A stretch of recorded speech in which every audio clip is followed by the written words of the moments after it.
cos theta equal to কত? এই MCQ এর ক্ষেত্রে খেয়াল করো, এখানে কিন্তু হচ্ছে একটা ত্রিভুজ দেওয়া আছে, তাই না? এই যে এ বি সি একটা ত্রিভুজ দেওয়া আছে, আর এই ত্রিভুজের সন্নিহিত বাহু বা ভূমি দেওয়া আছে কি এবি। এই এবির কিন্তু একটা মান দেওয়া আছে 1 একক। আর এই যে আমাদের থিটা কোণের বিপরীত বাহু বা লম্ব যেটাকে আমরা বলি এসি, এটার একটা মান দেওয়া আছে হচ্ছে 1 একক।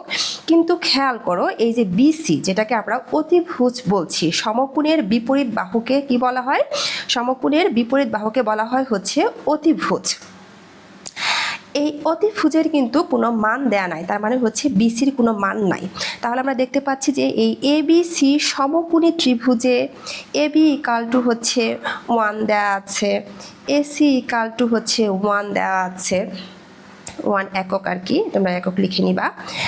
আর এখানে আমাদের নাই হচ্ছে কি বিসি ইকাল টু হোয়াট? বিসির মানটা হচ্ছে নাই। এখন বিসির মানটা যদি আমরা বের করতে পারি, তাহলে সেখান থেকে আমরা হচ্ছে কস থিটার মানটা বের করতে পারবো।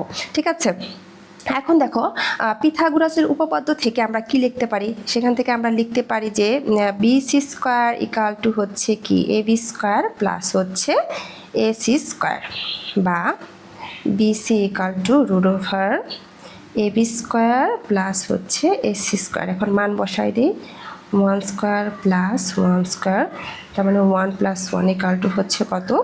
রুট ওভার হচ্ছে 2 আসছে। তাহলে খেয়াল করো, আমাদের যে বিসির মানটা কিন্তু বের হয়ে গেছে। সেটা কত বের হয়েছে? রুট ওভার 2 বের হয়ে গেছে, তাই না? এখন কস থিটা ইকাল টু আমরা কি জানি বলো তো? কস থিটা ইকাল টু আমাদের ছিল কি সন্নিহিত বাহু ডিভাইডেড বাই হচ্ছে কি ছিল অতিভুজ।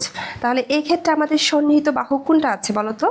এই ক্ষেত্রে আমাদের সন্নিহিত বাহু আছে হচ্ছে এই যে সন্নিহিত বাহু, যেটাকে আমরা ভূমি বলি, আছে আমাদের এবি, আর আমাদের অতিভুজ আছে হচ্ছে বিসি। তাহলে এই মানটা আমরা বসাই দিই, এবির মান হচ্ছে 1 আর বিসির মান আমরা পেয়েছি হচ্ছে √2। তাহলে আমাদের অ্যান্সার হচ্ছে 1/√2। তার মানে cos theta equal to answer কত হবে? এই যে খ, 1/√2।